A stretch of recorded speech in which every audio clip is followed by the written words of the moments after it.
And they say, oh, they're so sectarian. The Baptists don't talk to the Catholics, and the Catholics don't talk to the Lutherans, and the Lutherans don't talk to anybody. So, they criticize the Christians for being sectarian. But look, the devotees do the same thing. What is this? This isn't devotional. So this isn't transcendental. Huh? This is material. This is making artificial divisions. Oh, we have ISKCON and SHMISKCON and BISKCON and DISKCON and DATCON. And, they're all cons as far as I'm concerned, because they don't give the actual transcendental philosophy, and they don't act like it either. So, what can I say? I think they're all off. Right? And of course, they all say the same thing about me. So, it's up to you to decide who is giving the real philosophy, who is giving the real interpretation. So I didn't take sannyas because it would have involved me in this sectarianism. I just took Babaji initiation. Huh? So Babajis are supposed to be all eccentric and stuff, so that fits. But no, I'm doing this out of necessity. I'm doing it because it's an emergency, because the whole lineage could be lost if I don't. So somebody please figure this stuff out and become more realized and more advanced than I am so that I can relax, okay? What's the next question?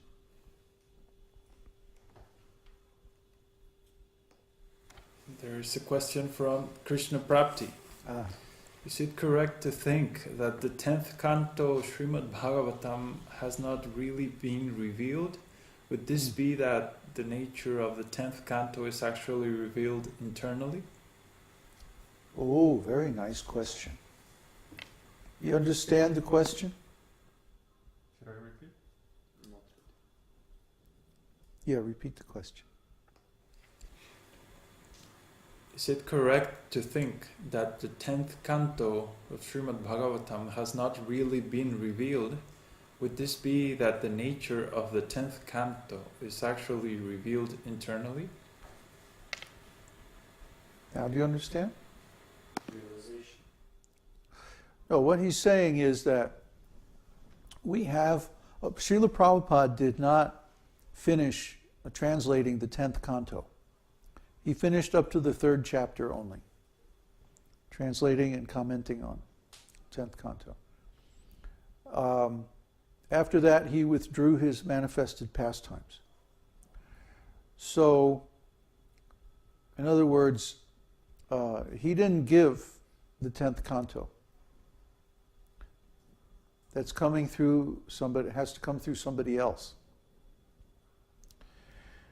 And the reason is, of course, that if you realize the 10th canto, you realize Krishna directly. You see? It's just like if I have a book on, how to play the flute, and I realize that book, then I can play the flute. See? That's realization. So if someone has Bhagavad Gita, let's say, in Bhagavad Gita, the conclusion is give up everything and surrender to Krishna. Sarva dharman parijyata mamekam shana. So if you realize Bhagavad Gita, you do that. You do that. You don't say, oh yes, this is a very nice metaphor. No, you do it. So similarly, if you actually realize Srimad Bhagavatam, then the 10th canto involves the direct personal contact with Krishna, between Krishna and his devotees and their pastimes. You don't ever hear about pastimes of Krishna without his devotees. All of Krishna's pastimes are executed in relationship with his devotees. You don't ever read, well, one day Krishna went out in the woods alone. No. Krishna went out in the woods and all the animals came around him and where they were engaged in affectionate exchanges of love and service. See? Krishna is always engaged with his devotees. He's always involved in serving his devotees. Huh? So similarly, the devotees are always engaged in serving Krishna. And this constant exchange of loving service is the essence of devotional life. So the 10th canto means, if you realize 10th canto, you realize all this. It's not just theoretical, it's not just a nice story. See? But the devotees have been discussing the 10th canto like it's, like it's a nice story, like it's a nice myth or something. Huh? But if you really realize the 10th canto, you become overwhelmed with ecstatic symptoms, like Lord Chaitanya. See? Because you come directly into contact with Krishna through that sound vibration. It's not just a material sound vibration. See? A material sound vibration means words about something. Huh? I can say, the book is on the table. And then we can go on and on reasoning about how the force of gravity is pressing the book down and the book is located above the table, and so, and go on and on like that. But transcendental sound vibration is non-different from the thing it describes. It's like the Hare Krishna mantra. If we chant the Hare Krishna mantra with realization, then we become so ecstatic that, our voice chokes up, we have tears in the eyes, we get goosebumps, we fall on the ground, and, well, maybe we don't reveal all those symptoms, but we feel like doing that. Huh? And we get so much transcendental pleasure. So, similarly, if we actually know Krishna, if we actually have realization, then when we chant or hear these pastimes, we should get all those same symptoms. You see? To realize transcendental sound vibration means to realize the consciousness. The state of consciousness is directly transmitted through the sound vibration.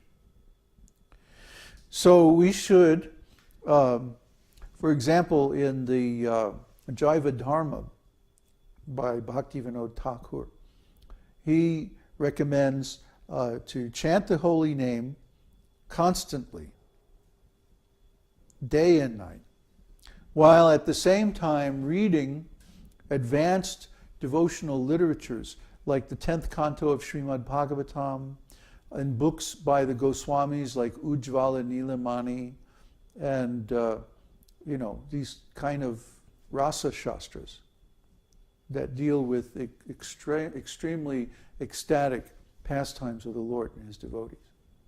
He recommends this process for self-realization.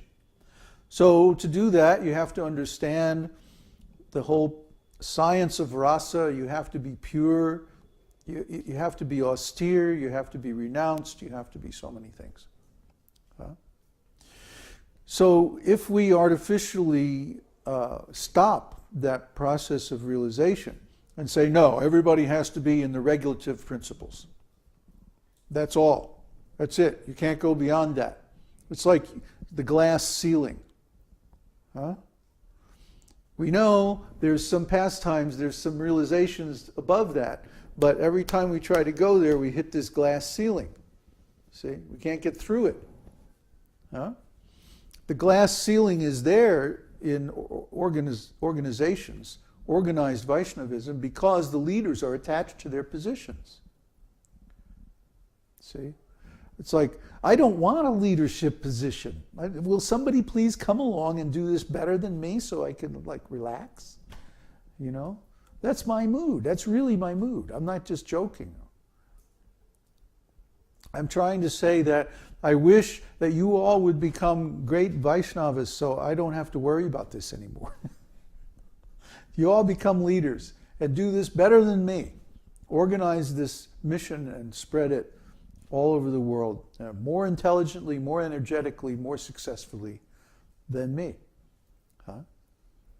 I don't know, how else to say that this 10th canto, you should realize it. Actually realize it. Actually, just like Srila Prabhupada, I want to say 10 things at once here. Srila Prabhupada wanted new Vrindavan. He wanted to create a Vrindavan, a community, just like Vrindavan, India in the West. He wanted new Vrindavan. What did we get? New child molestation. New homo Vrindavan. That's what we, it was such a debacle. It was such a disaster. It was such a complete perversion. And still those rascals are big leaders in ISKCON. The same guys. And they're still doing the same things. So these people cannot bring you to self-realization. You can read Prabhupada books and you can hear about, oh, there's this high level of realization there. But if you're in association with people like that, you're never going to get off the runway. I'm sorry. It's true. So yes, the 10th canto has not